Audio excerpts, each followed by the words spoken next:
ప్రైజలా దేవుని స్తోత్రం. క్రీస్తు దేవుని బిడ్డలారా, ఉదయకాలమున ప్రభుతో ప్రతిదినము అనుదిన ఆశీర్వాదాలు పొందుట దేవుడు మనకిచ్చిన గొప్ప భాగ్యము, ధన్యత. అందుకే చేరిన మీ అందరికీ కూడా ప్రభునామమున హృదయపూర్వక వందనాలు తెలియజేస్తున్నాను. నేటి ధ్యానాంశాన్ని మనం జ్ఞాపకం చేసుకుందాం. గమనించండి, యెహోషువ గ్రంథం 1వ అధ్యాయము 9వ వచనాన్ని ధ్యానం చేసుకుందాం. యెహోషువ గ్రంథం 1వ అధ్యాయము 9వ వచనం ధ్యానం చేసుకుందాం. నేను నీకు ఆజ్ఞ ఇచ్చున్నాను కదా, నిబ్బరం కలిగి ధైర్యంగా ఉండుము, దిగులు పడకము, జడియకము. నీవు నడుచు మార్గమంతటిలో నీ దేవుడైన యెహోవా నీకు తోడైను. నీవు నడిచే మార్గమంతటిలో నీ దేవుడైన యెహోవా నీకు తోడుగా ఉండని భక్తులు తెలియజేస్తున్నాడు. ఇది గొప్ప వాగ్దానం. ఎందుకంటే ఆయన నిన్ను నన్ను తన కృపలతో జ్ఞాపకం చేసుకుని ఆయన యెహోవా యొక్క కార్యాలు మన మధ్య జరిగించువాడని దేవుని బిడ్డ జ్ఞాపకం చేసుకుందాం. అందుకని ఇక్కడ మనం గమనిస్తే నీకు యెహోవా తోడుగా ఉంటాడు. నువ్వు నడిచే మార్గం అంతటిలో, నువ్వు వెళ్ళే మార్గంలో, నువ్వు చేసే పనిలో, నువ్వు చేసే ప్రతి కార్యంలో దేవుడు తోడుగా ఉంటాడని వాగ్దానం చేస్తున్నాడు. అందుకని నీవు నడుచు మార్గం అంతటిలో నీ దేవుని యెహోవా నీకు తోడుగా ఉండును అని భక్తులు తెలియజేస్తున్నారు. నిజమే దేవుని బిడ్డలారా, దేవుని తోడు మనకు ఎంతైనా అవసరం. దేవుడు మనతో ఉంటే మనకు ఇబ్బందులు ఉండవు. దేవుడు మనతో ఉంటే మనకు ఎలాంటి శోధనలు ఉండవు. దేవుడు మనతో ఉంటే సమస్తం ఆయన నెరవేర్చే దేవుడని దేవుని బిడ్డలారా జ్ఞాపకం చేసుకుని, అందుకని ఇక్కడ నిన్ను విడువను అంటున్నాడు, నిబ్బరం కలిగి ధైర్యంగా ఉండమంటున్నాడు, దిగులు పడకమంటున్నాడు, జడియకమంటున్నాడు. అది మాత్రం కాదు, నీవు నడిచే మార్గం అంతటిలో నీ దేవుడి యెహోవా నీకు తోడుగా ఉంటాడు. నడిచే మార్గం ఉదయం లేస్తే సాయంకాలం వరకు ఎలాగ నడుస్తున్నామో, ఎలాగ మనము నడవగలుగుతున్నామో, ఎలాగ తిరుగుతున్నామో ఇవన్నీ ఆయన గమనిస్తూ ఉంటాడు.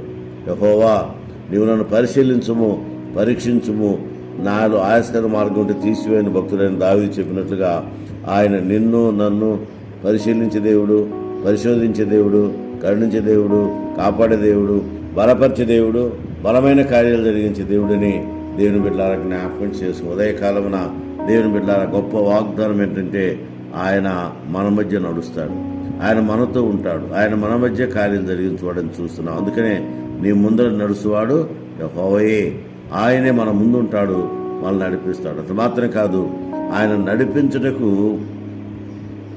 నిన్ను నన్ను సాధనముగా వాడుకుంటకు ఆయన సంకల్పం చొప్పున మనలను తన సాధనములుగా పనిముట్లుగా ఆయన ఏర్పాటు చేసుకుని కార్యాలు జరిగిస్తాడని దేవుని బిడ్డలారా జ్ఞాపకం చేసుకుందాం. కనుక ఉదయకాలమున దేవుని బిడ్డలారా గమనించండి, దేవుని కాపుదల మనకు ఉంటుంది, దేవుని కృప మనతో ఉంచుతాడు, దేవుని కరుణా కటాక్షాలు మన పైన ఆయన ఉంచి నడిపిస్తున్నట్టుగా దేవుని బిడ్డలారా జ్ఞాపకం చేసుకుందాం. అందుకనే ఆయన విడువక ఎడబాయక కరుణించి కాపాడి ప్రేమించి ఆదరించి బలపరిచే దేవుడని దేవుని బిడ్డలారా జ్ఞాపకం చేసుకుందాం. ఎందుకంటే ఆయన మన చుట్టూ కంచె వేస్తాడు, కాపాడుతాడు.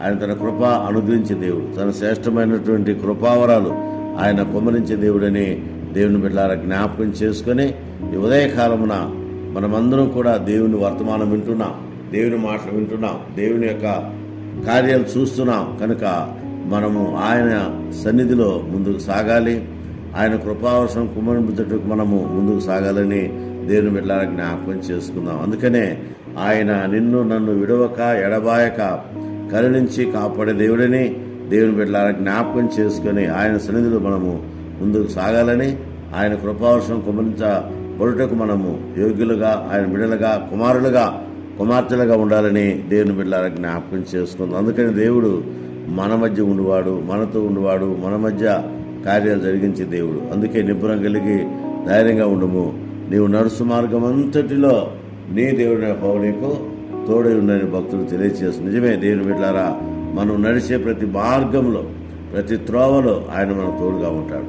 మనం ఎక్కడికి వెళితే అక్కడ ఆయన సన్నిధి ఉంటుంది, మనం ఎక్కడికి వెళితే అక్కడ ఆయన కృప బాహుల్యత మనకు తోడుగా ఉంటున్నట్లుగా దేవుని బిడ్డలారా జ్ఞాపకం చేస్తుంది. ఎందుకంటే దేవుడు నిన్ను నన్ను విడవాయక కరుణించి కాపాడే దేవుడు కనుక ఆయన మనతో ఉంటాడు, మన మధ్య ఉంటాడు. అందుకే నేను నీకు ఆజ్ఞ ఇచ్చినాను కదా, నిబ్బరం కలిగి ధైర్యంగా ఉండుము, దిగులు పడకము, జడియకము. నీవు నడుచు మార్గం అంతటిలో నీ దేవుని యెహోవా నీకు తోడై ఉంటాడని దేవుడు వాగ్దానం చేస్తున్నాడు. ఆ వాగ్దానం ప్రకారము నిన్ను నన్ను తన కృపలో జ్ఞాపకం చేసుకుని దీవిస్తాడు. అది మాత్రమే కాదు, ఆయన అత్యంత ప్రేమగల దేవుడు కనుక ఆయన ప్రేమతో నన్ను ఆయన ప్రేమించేవాడు కనుక ఆ ప్రేమకు బదులుగా చేసి ఆయన సన్నిధిలో మనందరినీ కూడా ఆయన బహుగా దీవింపచేయాలని దేవుని యొక్క ఉద్దేశం కనుక ఆయన ఉద్దేశం నెరవేర్చేవారిగా, ఆయన చిత్తం జరిగించేవారిగా ముందుకు సాగున్నట్లు పరిశుద్ధాత్మ దేవుడు సాయం చేయనుగాక. ఆమేన్.